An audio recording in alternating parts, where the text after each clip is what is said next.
চ্যাটজিপিটির মাধ্যমে কিভাবে Ghibli photo বানাবেন সেটাই আমি আপনাদেরকে আজকে দেখাবো। প্রথমে আপনাদের ব্রাউজারটা ওপেন করবেন, করার পর এখানে লিখবেন চ্যাটজিপিটি।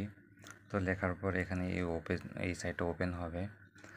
তো এখানে ক্লিক করার পরে এখান থেকে আপনারা আপনাদের চ্যাটজিপিটিকে আপনারা লগ ইন করে নেবেন। তো আমি লগ ইন করে নিয়েছি। তো এখানে দেখুন বাঁ দিকে প্লাসের একটা আইকন দেখাচ্ছে। প্লাসের আইকনে আপনারা ক্লিক করবেন। ক্লিক করার পর দেখুন নিচে আপলোড ফাইল বলে অপশন এসছে। আপলোড ফাইলে ক্লিক করে আপনাদের ফটোটা আপলোড করে দেবেন। তারপরে এখানে লিখবেন জেনারেট গিবলি ইমেজ। ঠিক আছে, লেখার পরে এখানে দেখুন ডান দিকে একটা চিহ্ন আছে তীরের মতো, ওটাতে ক্লিক করবেন। ক্লিক করার পরে কিছুক্ষণ সময় অপেক্ষা করবেন, সর্বোচ্চ 1 থেকে 1.5 মিনিট।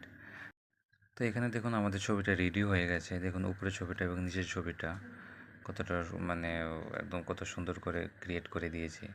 তো ডাউনলোড করার জন্য ছবির উপরে ক্লিক করে দেখুন ডান দিকে একটা এরো আছে, ক্লিক করলে আপনাদের ছবি ডাউনলোড হয়ে যাবে।